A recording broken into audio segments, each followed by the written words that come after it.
इन वाक्यों को देखें। मोहन ने मुझे रुलाया, मैंने राम को हंसाया, मैंने उसे सुलाया, उसने घोड़े को चलाया। ऐसे वाक्यों से यह बोध होता है कि काम किसी दूसरे की सहायता से होता है, लेकिन कर्ता उसमें स्वयं भी भाग लेता है। ऐसे वाक्यों का अनुवाद इस प्रकार होता है: subject plus make plus noun oblique pronoun जो कि ऑब्जेक्ट होगा, प्लस इन्फिनिटिव विदाउट टू के साथ होगा। Subject the doer of the work, जो काम करता है उसे कर्ता कहते हैं। एग्जाम्पल, मैंने राम को हंसाया, आई मेड राम लाफ। यहाँ पर हंसाने का काम मेरे द्वारा किया जा रहा है, इसलिए आई सब्जेक्ट होगा।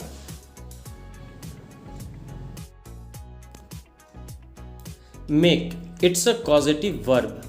वाक्य में मेक का प्रयोग वाक्य के टेंस के अनुसार होता है। एग्जाम्पल 1, मैं राम को हंसाता हूँ, आई मेक राम लाफ। यहाँ पे हम देखते हैं कि यह वाक्य प्रेजेंट इंडेफिनिट टेंस में है, इसलिए मेक का प्रयोग हुआ।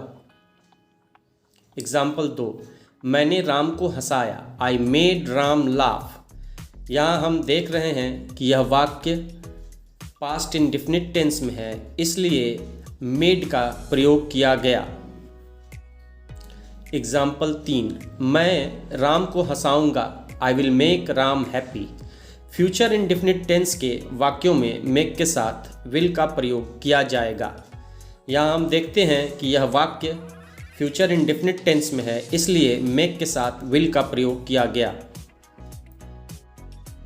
जिस पर काम करने का प्रभाव या फल पड़े या जिस चीज़ या इंसान पर काम किया जाता है उसे ऑब्जेक्ट कहते हैं। एग्जाम्पल, मैंने राम को हंसाया, आई मेड राम लाफ। यहाँ पर हम देखते हैं कि मेरे द्वारा किए गए कार्य का प्रभाव राम पर पड़ता है, इसलिए राम यहाँ पर ऑब्जेक्ट होगा।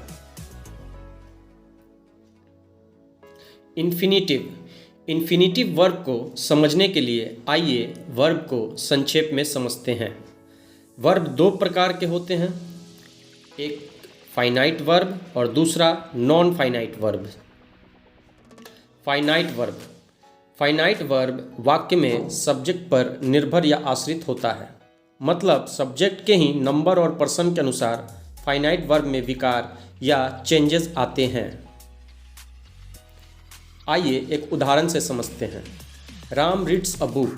यहाँ हम देखते हैं कि रीड्स एक फाइनाइट वर्ब है जो अपने सब्जेक्ट के अनुसार अपना रूप बदलती है। यहाँ subject third person singular number में है, इसलिए रीड्स का प्रयोग हुआ, अन्यथा केवल रीड का प्रयोग होता।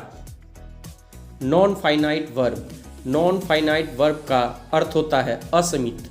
यह कर्ता के द्वारा अनुशासित नहीं होता, यानी यह कर्ता के नंबर और पर्सन के अनुसार अपना रूप नहीं बदलता। इन्फिनिटिव भी नॉन फाइनाइट वर्ब का एक रूप है। आइए इसे भी एक उदाहरण से समझते हैं। Hari wants to read a book. इस वाक्य में टू रीड इन्फिनिटिव है, जबकि वॉन्ट्स फाइनाइट वर्ब है। क्योंकि इन्फिनिटिव कर्ता के अनुसार अपना रूप नहीं बदलेगा, लेकिन कर्ता में यदि कोई चेंज होता है तो फाइनाइट वर्ब अर्थात वांट्स के रूप में अवश्य बदलाव होगा। आशा करते हैं कि यहाँ पर ऐसे वाक्यों के अनुवाद हेतु बताए गए स्ट्रक्चर को आप समझ गए होंगे। आइए अब कुछ उदाहरण देखते हैं।